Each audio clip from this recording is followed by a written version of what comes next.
الحمدللہ رب العالمین والصلاة والسلام علی محمد الامین فاعوذ باللہ من الشیطان الرجیم بسم اللہ الرحمن الرحیم۔ خواتین و حضرات، ہم میزان حصہ اول میں ایمانیات کے باب کا مطالعہ کر رہے ہیں۔ اس میں سنن الہیہ زیر بحث ہے، یعنی اللہ تعالیٰ کے وہ طریقے جو وہ بندوں کے ساتھ معاملہ کرنے کے لیے اختیار کرتا ہے۔ اس بحث میں آخری چیز جزا و سزا کا قانون ہے۔ اس کی دو صورتیں اس سے پچھلی نشست میں زیر بحث آ گئی تھی، یعنی ایک یہ کہ اگر کوئی شخص دنیا ہی کا طالب ہے، اسی کو اپنا ہدف بناتا ہے، اسی کو مقصود بنا کے زندگی بسر کرتا ہے، آخرت پر یا تو ایمان نہیں رکھتا یا اس سے بالکل بے پرواہ ہے، اس کی نیکی اور خیر کا کیا معاملہ ہوگا؟ تو اس میں یہ بتا دیا کہ میں اس کا پورا حساب دنیا میں چکاتا ہوں، آخرت میں اس کا کوئی حق مجھ پر قائم نہیں ہوتا۔ دوسرے یہ کہ اللہ تعالیٰ جس وقت نبیوں میں سے بعض کو رسول بنا کر بھیجتے ہیں تو قوموں کے لیے ایک عدالت لگ جاتی ہے، اس کو بیان کیا ہے اور تفصیل کے ساتھ بتایا ہے کہ وہ عدالت کیسے لگتی ہے اور اس میں جزا اور سزا کے فیصلے کیسے ہوتے ہیں۔ تو اس کو میں نے عرض کیا تھا کہ قرآن قیامت کی دلیل کے طور پر بلکہ آخری دلیل کے طور پر بیان کرتا ہے، یعنی وہ یہ کہتا ہے کہ تم تاریخ میں دیکھ سکتے ہو کہ ہم نے جن قوموں کی طرف نبیوں کو رسول بنا کر بھیجا ان کے ساتھ جزا و سزا کے یہ معاملہ دنیا ہی میں کیسے کیا۔ اور تیسری چیز کیا ہے؟ سیدنا ابراہیم علیہ السلام اور ان کی ذریت، گویا اس پوری ذریت کو اللہ تعالیٰ نے دنیا والوں کے لیے اپنی جزا و سزا کا نمونہ بنا رکھا ہے۔ باقی قوموں کے ساتھ معاملات دوسرے قانون کے تحت ہو رہے ہیں، ان کے ساتھ معاملہ ایمان اور عمل صالح کی بنیاد پر ہو رہا ہے۔ تو یہ جو ابراہیم علیہ السلام کی ذریت ہے، اس کا میں نے پس منظر بتایا تھوڑا سا کہ نبوت کے معاملے میں اللہ نے دو راستے اختیار کیے۔ پہلے قوموں کی طرف رسول بھیجے۔ یہاں میں اس بات کو بھی واضح کر دوں جو عام طور پر غلط فہمی کا باعث بنتی ہے۔ لوگ یہ تقریر کر ڈالتے ہیں کہ فلاں قوم کے ہاں بڑی خرابیاں پیدا ہو گئی تھیں، عربوں کی خرابیاں خاص طور پر بہت بیان کی جاتی ہیں، تو اب اللہ تعالیٰ کی طرف رسول آنا چاہیے۔ ظاہر ہے کہ اس کا ایک منطقی اور لازمی نتیجہ یہ ہوتا ہے کہ خرابیاں تو آج بھی بہت ہیں، تو رسولوں کے آنے کا باعث یہ چیز نہیں ہوتی۔ اللہ تعالیٰ نے انسان کو ایک فطرت دے کے بھیجا ہے، اس کو رہنمائی دی ہے، اس کے لیے انفس و آفاق کی نشانیاں ہیں، اس کو اس کے اندر سے اپنے لیے راستہ تلاش کرنا ہے۔ اللہ تعالیٰ رسولوں کو اتمام نعمت یا اتمام ہدایت اور اتمام حجت کے لیے بھیجتے ہیں۔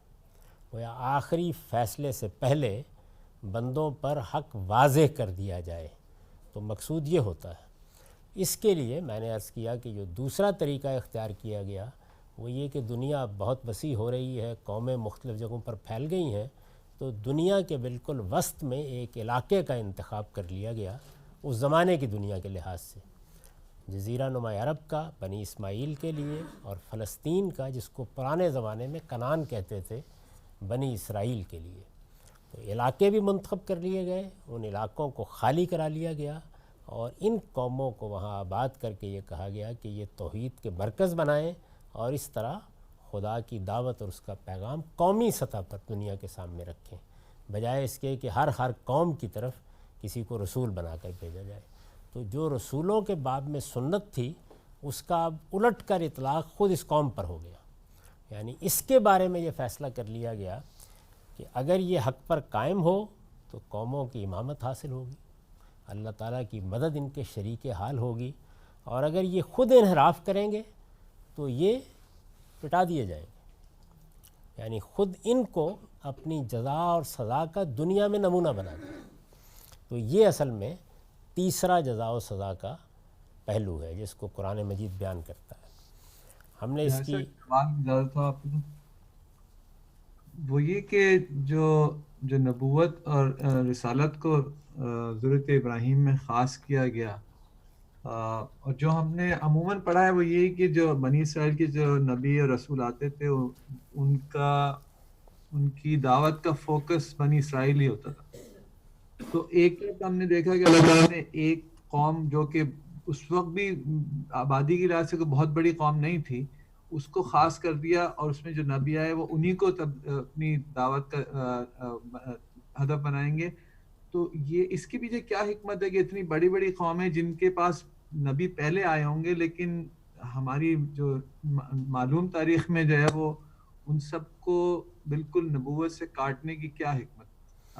آپ اس پہ تبصرہ کریں گے کچھ پلیز؟ نہیں دیکھیے، یہ تو اللہ تعالیٰ کا کیا ہوا اہتمام ہے نا، یعنی اس نے ہدایت کو پہنچانے کے لیے، جس کو اتمام ہدایت کہا جاتا ہے، وہ ہدایت جو اندر بدیت کر دی وہ تو ہر شخص کے پاس موجود ہے، لیکن اس ہدایت کو بالکل آخری طریقے پہ واضح کر دینے کے لیے نبوت اور رسالت کا سلسلہ شروع کیا.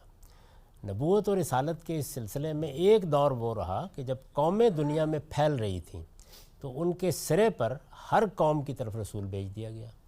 اب اس کے بعد ہر قوم کی طرف یہ سلسلہ جاری رکھا جاتا. جب دنیا میں تہذیبوں کی نشو و نما ہونے لگ گئی تو دنیا کے اندر، دنیا کے وسط میں ایک پوری قوم اس منصب پر فائز کر دی گئی. یہ جو آپ کہتے ہیں نا انہی کی طرف بھیجے گئے پیغمبر، انہی کی طرف آنے چاہیے تھے، اس لیے کہ اب وہ کام اس قوم کو کرنا ہے. یعنی وہ کام جو پہلے پیغمبر آ کے اپنی قوم کی طرف کرتا تھا، اب ایک پوری ذریت ابراہیم کو، اس پوری قوم کو یہ ذمہ داری قومی حیثیت میں ادا کرنی ہے پوری دنیا کے لیے. اسی کو دیکھیے قرآن مجید بنی اسماعیل کے بارے میں بیان کرتا ہے.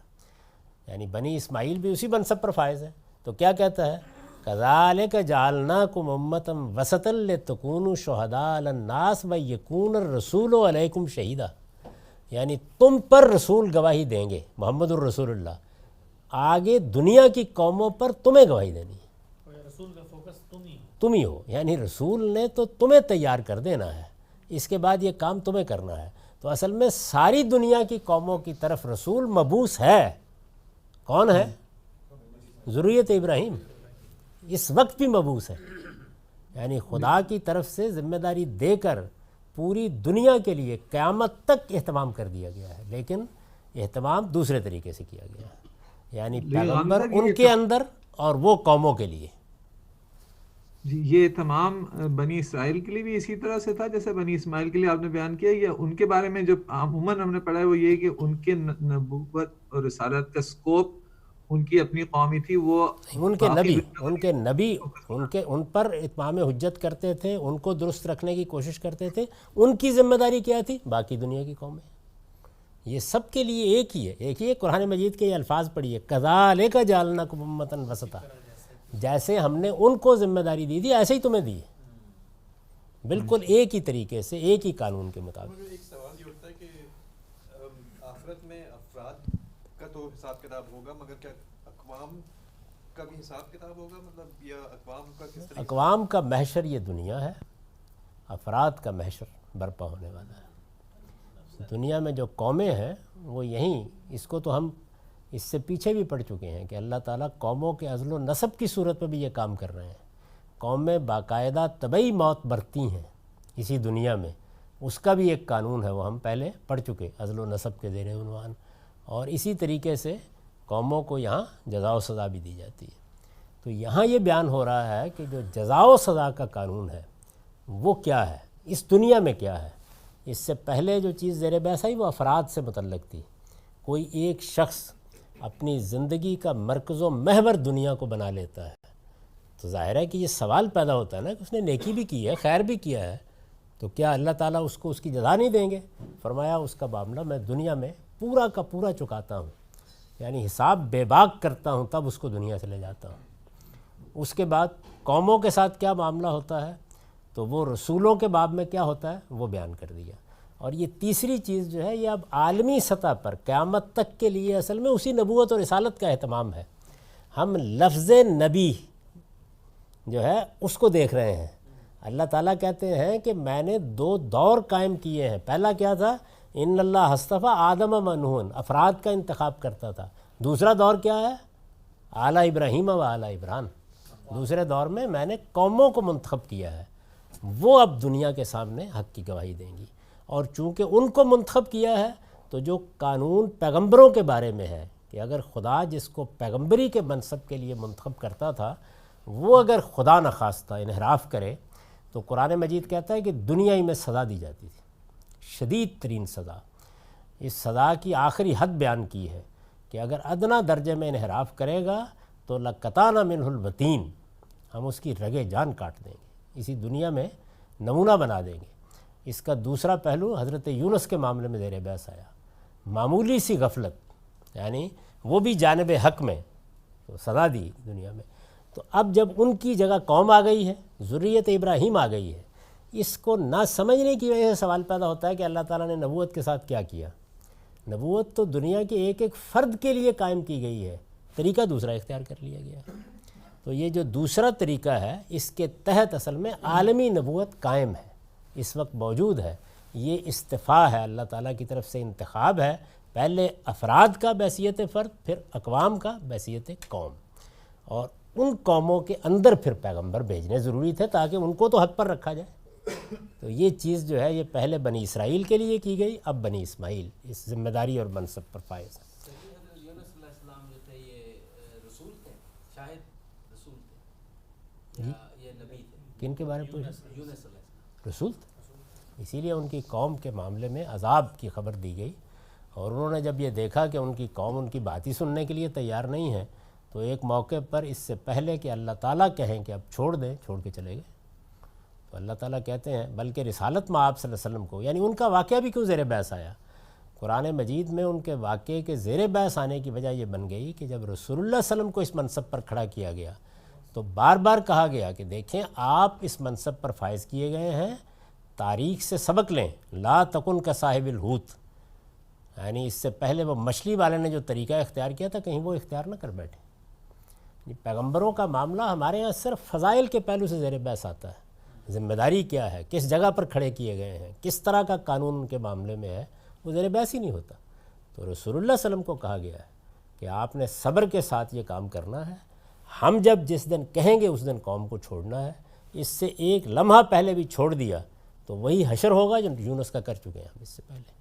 تو یہ بڑی ذمہ داری کی چیز ہے جو پیغمبروں کے بارے میں ہوتی ہے۔ بنی اسرائیل جو ہیں یہ جیکب یعقوب علیہ السلام کو جینٹائل پروفٹ کہتے ہیں، مطلب یہ کہ وہ کہتے ہیں کہ یہ بنی اسرائیل میں سے نہیں تھے یعقوب علیہ السلام۔ آپ کو اس بارے میں کیا خیال ہے؟ انہی کے نام سے تو اصل میں بنی اسرائیل ہے، انہی کے نام سے حضرت ایوب علیہ السلام، ایوب علیہ السلام، ان کی پوری تاریخ ہمیں معلوم نہیں ہے، اس کے لیے کوئی فیصلہ کرنے کی ضرورت بھی نہیں، لیکن جو بنی اسرائیل کے اندر پیغمبر آتے رہے ہیں وہ ان کے اندر ہی سے آتے رہے ہیں سب کے سب۔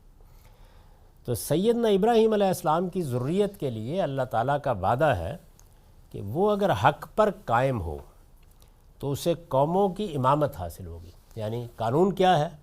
جس طرح پیغمبروں کے بارے میں یہ رسول بنا کے بھیجے گئے کہ ان کو غلبہ حاصل ہو جائے گا لازماً، تو ان کا بھی یہ ہے کہ یہ اگر بالکل شریعت کو محکم پکڑیں گے، اللہ کے قانون کے علمبردار ہوں گے، جو ذمہ داری دی گئی ہے اس کو ادا کریں گے پوری طرح، تو اللہ تعالیٰ کہتے ہیں کہ دنیا میں میں تمہیں قوموں کی امامت عطا فرماؤں گا، اور اس سے انحراف کرے تو اس منصب سے معزول کر کے ذلت اور محکومی کے عذاب میں مبتلا کر دی جائے گی۔ یعنی اللہ تعالیٰ گویا اپنی دینونت اور جزا و سزا کا نمونہ بنا دیں گے اس قوم کو۔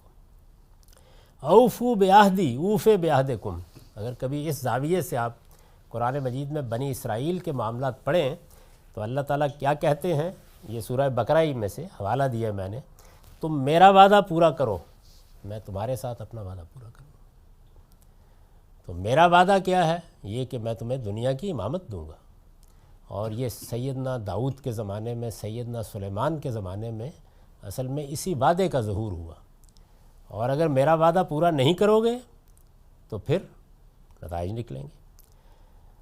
اوفو بعہدی اوف بعہدکم، تم میرا وعدہ پورا کرو میں تمہارے ساتھ اپنا وعدہ پورا کروں گا، کے الفاظ میں قرآن نے بنی اسرائیل کے ساتھ جس عہد کا حوالہ دیا وہ یہی ہے، یعنی یہی عہد ہے جس کا بار بار قرآن حوالہ دیتا ہے، میرا عہد پورا کرو، میں نے تم سے وعدہ کیا تھا، میں نے تمہارے ساتھ عہد کیا تھا، وہ یہ عہد ہے کہ میں نے تمہیں پیغمبری کے لیے منتخب کیا ہے، تم اپنی ذمہ داری پوری کرو گے تو اس کے کچھ دنیا میں نتائج نکلنے ہیں، وہ میں نکالوں گا۔ سورہ بنی اسرائیل میں ان اتم ادنا تم وہی کرو گے تو ہم بھی وہی کریں گے. یعنی وہاں یہ کہا ہے کہ تم نے اس سے پہلے سرکشی اختیار کی، تم نے حق سے انحراف کیا، پھر اس کے بعد میں اپنے بندے اٹھا کر لایا اور ان کے ذریعے سے تمہاری پٹائی کرائی. اور ان بندوں کے بارے میں کہا ہے اولی باسن شدید عباد لی، میرے بندے تھے، میں اٹھا کے لایا ان کو. یعنی اگرچہ وہ مجھے نہیں مانتے تھے لیکن میں نے ان کے ذریعے سے تمہیں سزا دی. اور جب تم میری اطاعت کے لیے، فرما برداری کے لیے، اس منصب کی ذمہ داریوں کو پوری کرنے کے لیے تیار ہو جاتے ہو تو میں تمہارے ساتھ ہوتا ہوں، تمہاری مائیت کرتا ہوں. تو یہ گویا ان اتم ادنا، تم وہی کرو گے تو ہم بھی وہی کریں گے کی تحدید میں بھی اسی کی طرف اشارہ ہے. یعنی یہی بات ہے جس میں یہ کہا گیا ہے وہی کرو گے تو ہم بھی وہی کریں گے. بائبل کے صحائف تمام تر اسی کی تفصیلات بیان کرتے ہیں. یہ جملہ تو ایک ہے، ظاہر ہے کہ مجھے ان کی تفصیلات نہیں کرنی ہوتی، لیکن اب میں آپ سے عرض کرتا ہوں کہ جس طرح میں نے اصول و مبادی میں یہ بتایا ہے کہ قرآن کیا ہے، ایک پیغمبر کے انذار یا اتمام حجت کی سرگزشت ہے. ایک پیغمبر کے انذار کی سرگزشت ہے. کتاب کی نوعیت کیا ہے کہ خدا نے ایک رسول کو بنی اسماعیل میں مبعوث کیا، ان کے اندر رسول مبعوث کیے گئے اس مقصد کے لیے کہ ان پر وہ حجت تمام کریں اور پھر بنی اسماعیل اپنی ذمہ داری دنیا میں پوری کرنے کے لیے تیار ہو جائیں. تو یہ جو اللہ تعالیٰ کی طرف سے معاملہ کیا گیا کہ ایک رسول کی بعثت ان کے اندر ہوئی اور ان کو ایک بڑے منصب پر اللہ تعالیٰ نے فائز کیا، یہ کس لیے کیا گیا؟ اس لیے کیا گیا کہ تاکہ خدا کی دینونت اور جزا و سزا کا ایک نمونہ دکھا دیا جائے دنیا کو. وہ دکھا دیا گیا. بالکل اسی طریقے سے یہ جو بائبل ہے یہ کیا ہے؟ یعنی جب آپ قرآن کو اٹھاتے ہیں تو جاننا چاہیے نا کہ آپ ایک کتاب کو اٹھا رہے ہیں تو کتاب کی نوعیت کیا ہے. تاریخ پڑھنے جا رہے ہیں، جغرافیہ پڑھنے کے لیے جا رہے ہیں، ریاضی کتاب پڑھنے جا رہے ہیں؟ نہیں، ایک پیغمبر کی سرگزشت انذار پڑھنے کے لیے جا رہے ہیں. یعنی جب آپ یہ جان کر جائیں گے تو تب آپ قرآن مجید کو سمجھ سکیں گے کہ وہ کس طرح کی کتاب ہے. اب جب پیغمبر کی سرگزشت انذار ہے تو آپ کو پہلے ہی مرحلے پر یہ معلوم ہونا چاہیے کہ اچھا میں یہ سورہ پڑھنے جا رہا ہوں، اس کا مخاطب کون ہے؟ مشرکین ہیں عرب کے، بنی اسماعیل ہیں، کوئی منافق قوم ہے جو ایمان لا کے مسلمان ہو گئے ہیں وہ ہیں، اہل کتاب ہے، کون ہے، کس سے بات ہو رہی ہے؟ اب جب آپ یہ جان لیں گے تو پھر آپ دیکھیں گے کہ وہ مکالمہ آپ کی سمجھ میں آئے گا، بات کیا ہو رہی ہے، دلیل کیا دی جا رہی ہے، جواب کیا ہے، کیا چیز. اسی طریقے سے بائبل اصل میں یہ جو ذریت ابراہیم کا انتخاب ہوا ہے تو اس میں بھی جزا و سزا ہونی ہے نا، اس کی سرگزشت ہے، اس کی تعریف ہے. یعنی اللہ تعالیٰ نے ایک پیغمبر کی سرگزشت ہمارے پاس قرآن کی صورت میں محفوظ کر دی ہے. میں نے عرض کیا کہ جزا و سزا کے اس قانون کے تحت قوموں کی طرف پیغمبر آتے رہے اور جزا اور سزا کا ظہور ہوتا رہا ان کے لیے. قرآن کہتا ہے قیامت کی سب سے بڑی دلیل یہ دینونت، یہ قیامت صغریٰ، یہ جزا و سزا ہے. تو دنیا کی تاریخ میں یہ جتنے واقعات ہوئے وہ ماضی میں گم ہو گئے، عاد کا، سمود کا، سب. لیکن دنیا کے لیے ایک پیغمبر کی سرگزشت بالکل محفوظ کر دی گئی. وہ کیا ہے؟ بنی اسماعیل میں محمد الرسول اللہ کی دینونت کی سرگزشت. اسی طریقے سے یہ دوسری دینونت کیا ہے یا دوسری جزا و سزا کیا ہے؟ ذریت ابراہیم. تو بائبل اس کی سرگزشت ہے. اگر آپ بائبل کو اس زاویے سے پڑھیں گے تو پھر بائبل میں آپ کو معلوم ہوگا کہ ہو کیا رہا ہے سارا کا سارا. ظاہر ہے کہ اس میں دونوں کام ہوئے ہیں. اللہ تعالیٰ کے جو پیغمبروں پر صحائف اترے یا کتابیں اتریں وہ بھی جمع کر دی گئی ہیں اور خود بنی اسرائیل نے اپنی تاریخ بھی بیان کر دی.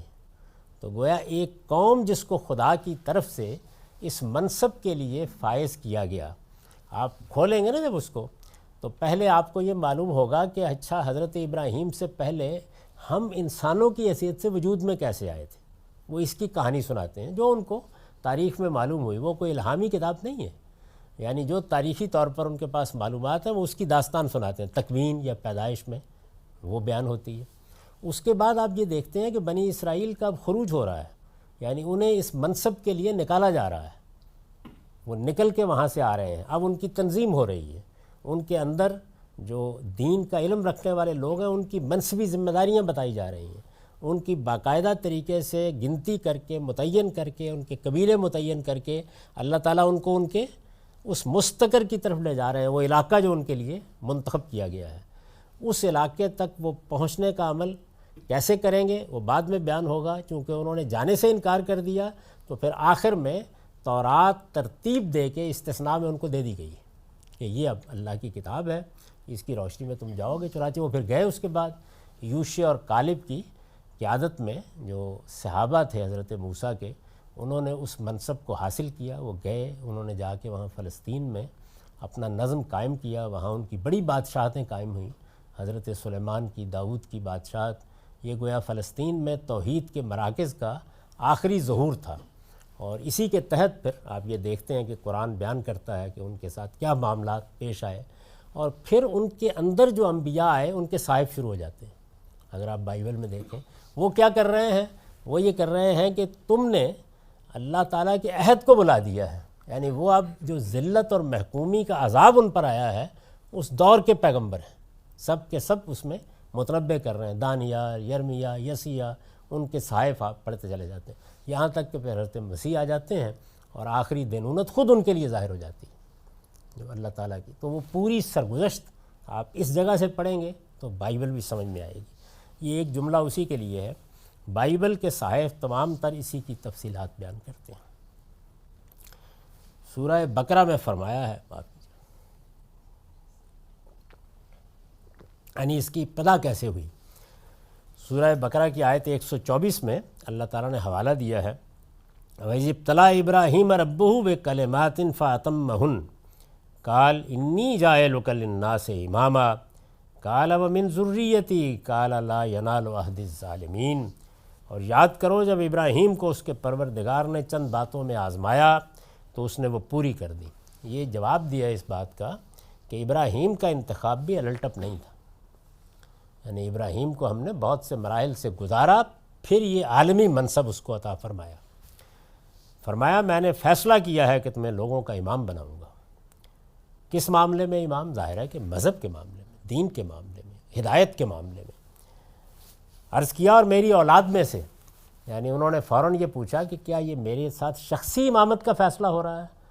تو یہ بتا دیا جواب میں کہ ہے تو تمہاری ذریت کے لیے, لیکن بہرحال یہ عہد میرا ان میں سے ظالموں کو شامل نہیں.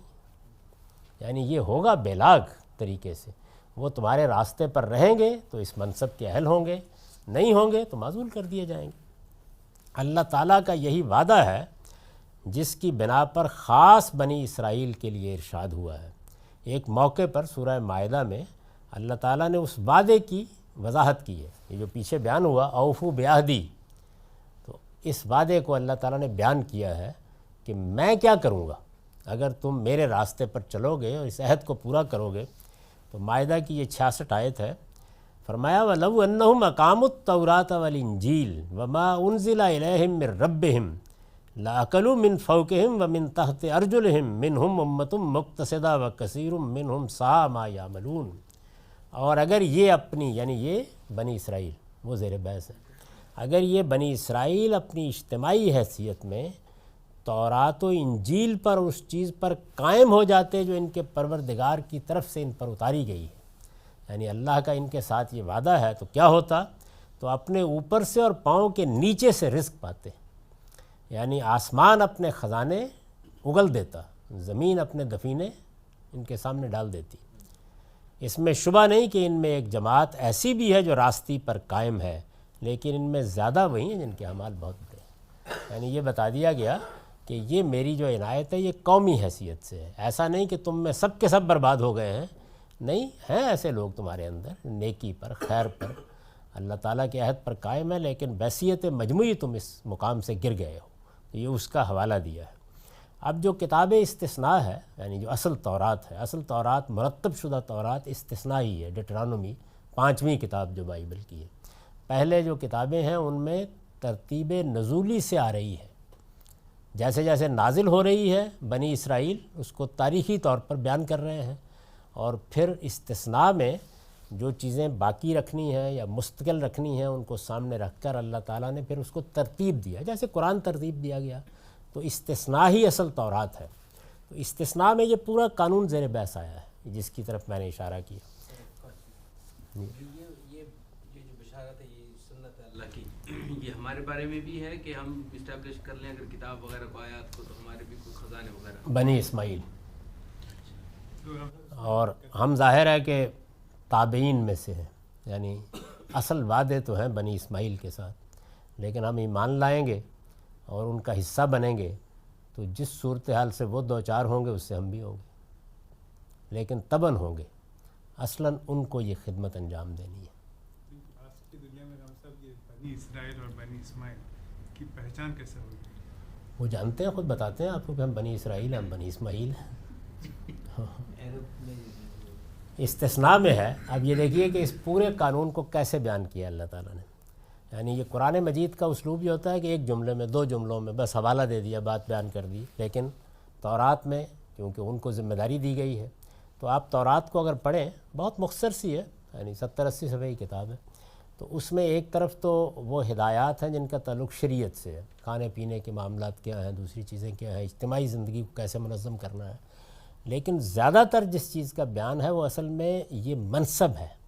اسی سے یہ لوگ اس غلط فہمی میں مبتلا ہوئے کہ ان کے ہاں آخرت نگاہوں سے اوجھل ہو گئی. اس لیے کہ دنیا میں جزا و سزا کا قانون جتنی تفصیل کے ساتھ وہاں بیان ہوا ہے وہ کہیں اور بیان نہیں ہوا. تو میں یہاں کیا بحث کر رہا ہوں کہ اللہ کا دنیا میں جزا و سزا کا قانون ایک اولاد ابراہیم کے لیے بھی ہے، تو وہ کیسے زیر بحث آیا ہے. استثناء میں ہے، یہ اب اقتباس ہے، 28واں باب ہے یہ، اس کا 1 سے 25 تک آیات ہے. اور تو یعنی بنی اسرائیل کو کہا ہے، اور تو اگر خداوند اپنے خدا کی بات کو جان فشانی سے مان کر، اس کے یعنی جان فشانی سے مان کر، یعنی ایک بھاری ذمہ داری ہے. خود رسالت مآب صلی اللہ علیہ وسلم کو جب انذار عام کے لیے کھڑا کیا گیا، دیکھیے کیا الفاظ ہیں سورہ مزمل میں. کہا ہے کہ انا سنلقی علیک قولا ثقیلا، ایک بھاری ذمہ داری ہم آپ پر ڈالنے والے ہیں، اس کی تیاری کریں.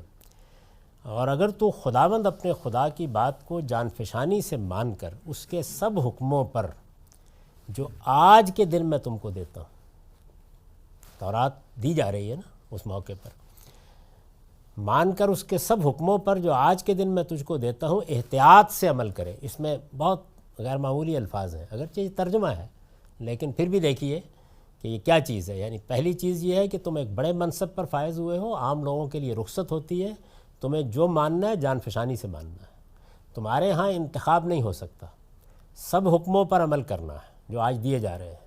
عمل میں احتیاط اور تقوی کا طریقہ اختیار کرو گے، احتیاط سے عمل کرے تو خداوند تیرا خدا دنیا کی سب قوموں سے زیادہ تجھ کو سرفراز کرے گا. اور اگر تو خداوند اپنے خدا کی بات سنے تو یہ سب برکتیں تجھ پر نازل ہوں گی اور تجھ کو ملیں گی. یعنی دنیا میں جو نعمتیں ملتی ہیں، اقتدار ملتا ہے، دولت ملتی ہے، خزانے اگل دیتی ہے، شہر میں بھی تو مبارک ہوگا اور کھیت میں بھی مبارک ہوگا. یعنی دیہات تمہارے ہوں وہ بھی برکتیں نازل کر رہے ہوں گے، شہر ہوں جن میں صنعتیں ہوں گی، دوسری چیز وہ بھی برکتیں نازل کر رہے ہوں گے. شہد میں بھی تو مبارک ہوگا اور کھیت میں بھی مبارک ہوگا. خداوند تیرے دشمنوں کو، ظاہر ہے یہ قبائلی زمانہ ہے، قومیں ایک دوسرے پر چڑھ دوڑتی ہیں، خداوند تیرے دشمنوں کو جو تجھ پر حملہ کریں تیرے روبرو شکست دلائے گا. وہ تیرے مقابلے کو تو ایک ہی راستے سے آئیں گے پر 7 راستوں سے ہو کر تیرے آگے سے بھاگیں گے. یعنی کیا معاملہ ہوگا؟ اندر کیا ہوگا؟ غیر معمولی خوشحالی. باہر کیا ہوگا؟ داخلی خارجی معاملات ہوتے ہیں، تو وزارت داخلہ کیا کرے گی اور خارجہ کیا کرے گی، دونوں اپنے ہاتھ میں لے لیے. اندر میری برکتیں شہروں میں، کھیتوں میں، دیہاتوں میں نازل ہوں گی. باہر سے اگر کوئی حملہ کرے گا تو تیرے روبرو تیرا خداوند شکست دلائے گا. وہ تیرے مقابلے کو تو ایک ہی راستے سے آئیں گے پر 7 راستوں سے ہو کر تیرے آگے سے بھاگیں گے. اور دنیا کی سب قومیں یہ دیکھ کر کہ تو خداوند کے نام سے کہلاتا ہے، یعنی دنیا کی قوموں کو میسج کیا ملے گا کہ تو خداوند کے نام کے ساتھ وابستہ ہو گیا ہے، تو خداوند کی قوم ہے. تو خداوند کو دیکھنا ہو، خداوند کا ظہور دیکھنا ہو، خداوند کی جزا و سزا دیکھنی ہو، تمہیں دیکھیں گے لوگ. اس حیثیت سے تمہیں کھڑا کیا گیا ہے. اور دنیا کی سب قومیں یہ دیکھ کر کہ تو خداوند کے نام سے کہلاتا ہے، تجھ سے ڈر جائیں گی، اور خداوند تجھ کو دم نہیں بلکہ سر ٹھہرائے گا، اور تو پست نہیں بلکہ سرفراز ہی رہے گا۔ اب یہ تو ایک پہلو ہوا۔ دوسرا کیا ہے؟ لیکن اگر تو ایسا نہ کرے کہ خداوند اپنے خدا کی بات سن کر اس کے سب احکام اور آئین پر جو آج کے دن میں تجھ کو دیتا ہوں، وہی اوپر والی بات دہرائی ہے، پھر احتیاط سے عمل کرے۔ اگر تو یہ نہ کرے تو یہ سب لعنتیں تجھ پر نازل ہوں گی اور تجھ کو لگیں گی، شہر میں بھی تو لعنتی ہوگا اور کھیت میں بھی لعنتی ہوگا۔ خدا تجھ کو تیرے دشمنوں کے آگے شکست دلائے گا، تو ان کے مقابلے کے لیے تو ایک ہی راستے سے جائے گا اور ان کے سامنے سے 7 راستوں سے ہو کر بھاگے گا، اور دنیا کی تمام سلطنتوں میں مارا مارا پھرے گا۔ یہ گویا اس قانون کا بیان ہے۔ یہ خدا کی جزا و سزا کا وہ ظہور ہے جس کو آج بھی اسی طرح دیکھا جا سکتا ہے۔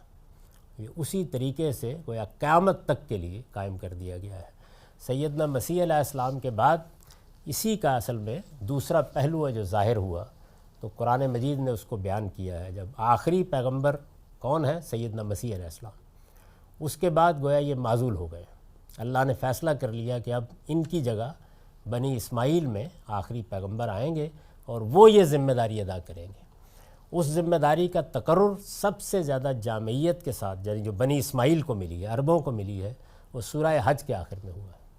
اس میں بتایا گیا ہے کہ تمہارے باپ ابراہیم کا دین تمہارے لیے پسند کر لیا گیا ہے، تم یہ ذمہ داری ادا کرو گے۔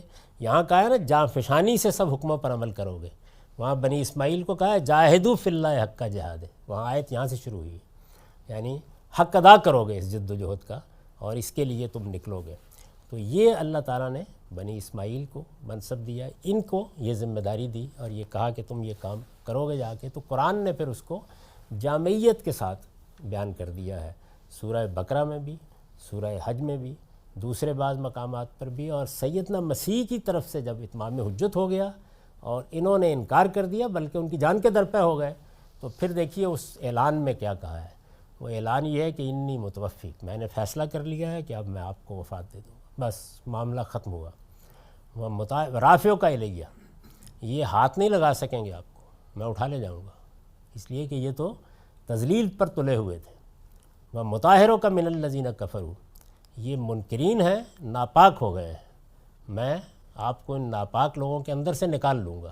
وجاعل الذین اتبعوک فوق الذین کفروا الی یوم القیامہ، اور قیامت تک اب تیرے ساتھ نسبت رکھنے والے بھی ان پر غلبہ پائے رکھیں، تو اس کا اعلان کر دیا۔ تو یہ اصل میں خدا کی جزا و سزا کا قومی سطح پر ظہور ہے جس کو قیامت تک کے لیے انسانوں کے سامنے کھڑا کر دیا گیا ہے۔ تو یہ بات درست نہیں ہے کہ اللہ تعالیٰ نے خاص قوموں کی طرف نبی بھیجے، پہلے مرحلے میں ہر قوم کی طرف بھیجے، بعد میں ایک پوری امت کو کھڑا کر دیا گیا، اور جب امت کو کھڑا کیا گیا تو 2 چیزیں ضروری ہوئیں۔ پہلے مرحلے میں کیا ہوا؟ پہلے مرحلے میں یہ کیا کہ بنی اسرائیل کے اندر نبوت قائم رکھی تاکہ وہ ہدایت پر ہوں گے تو دنیا کی ہدایت کا اہتمام کریں گے۔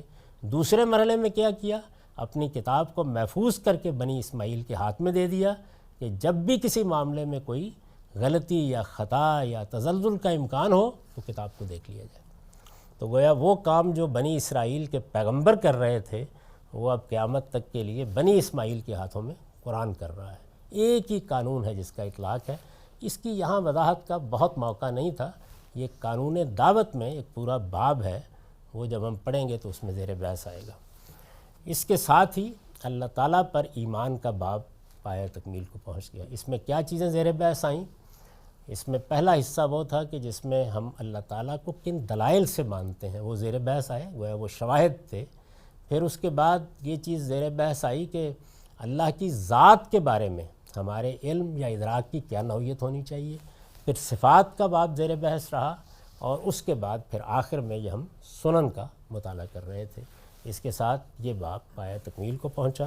اس کے بعد اب فرشتوں پر ایمان کا باب ہے، یعنی آپ جانتے ہیں نا کہ ہمارے ہاں جو ایمانیات ہیں ان میں پہلی چیز کیا ہے؟ اللہ پر ایمان، دوسری کیا ہے؟ فرشتوں پر ایمان، تیسری نبیوں پر ایمان، چوتھے کتابوں پر ایمان، اور پانچویں روز جزا پر ایمان۔ تو یہ اسی ترتیب سے ایمانیات میں زیر بحث آئیں گے۔ آپ کوئی سوال کرنا چاہ رہے ہیں؟ ایک سوال یہ تھا کہ یہ جو بنی اسرائیل کے ساتھ اللہ کا وعدہ ہے ان ادتم ادنا، تو اب لوٹنے کی ایک ہی صورت ہے ان کی کہ وہ اللہ کا جو آخری پیغمبر آ گیا ہے، گویا وہ ایمان لا کے مسلمان ہوں گے تو پھر اللہ کی سرفرازی ان کے ساتھ متعلق ہو جائے گی۔ دیکھیے اس کو سادگی سے ہمیشہ کرنا چاہیے۔ ہمیشہ ہوتا یہ ہے کہ ہم اطلاقی چیزوں میں الجھ کے رہ جاتے ہیں۔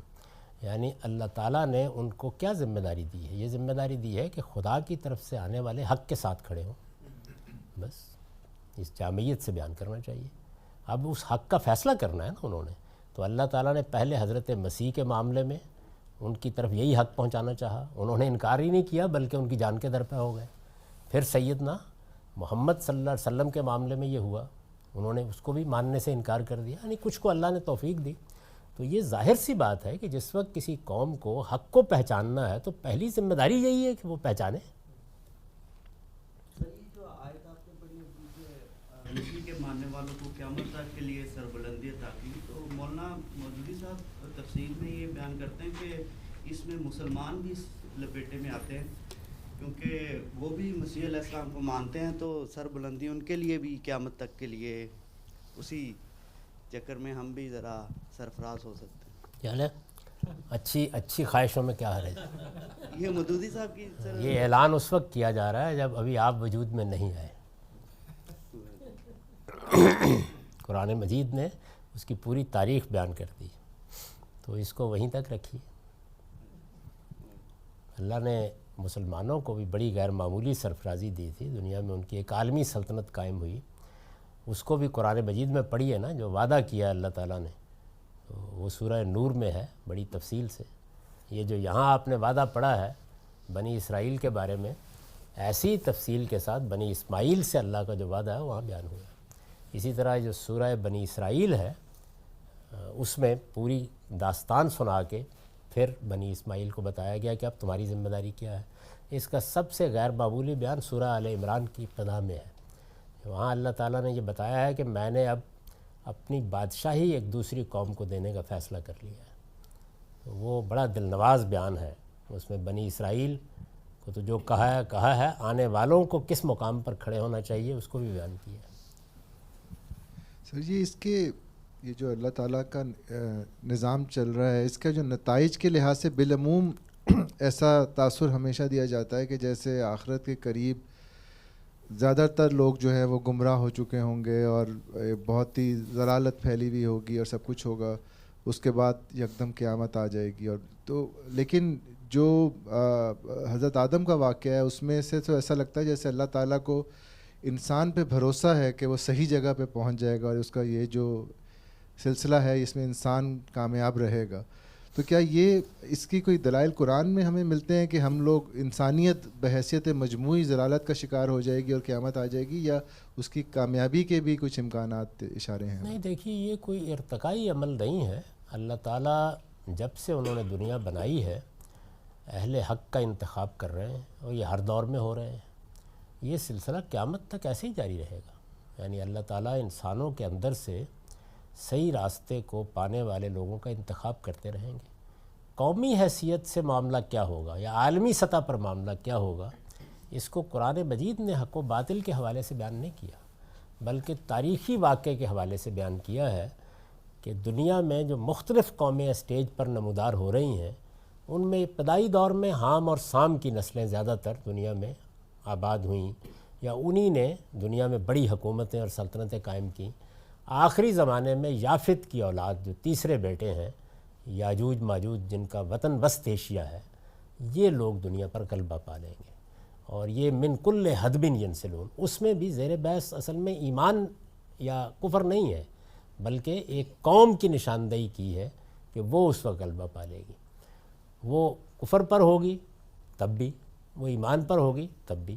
چنانچہ جو پہلا ظہور ہوا ہے یاجوج ماجوج کا وہ آپ کے علم میں ہے کہ ہوا تو چنگیز خان کی اولاد کے ذریعے سے، ہلاکو خان نے آ کر بغداد کی اینٹ سے اینٹ بجا دی اور ایک لحاظ سے مسلمان مفتوح ہو گئے، لیکن وہ خود اسلام سے مفتوح ہو گئے، مسلمان ہو گئے۔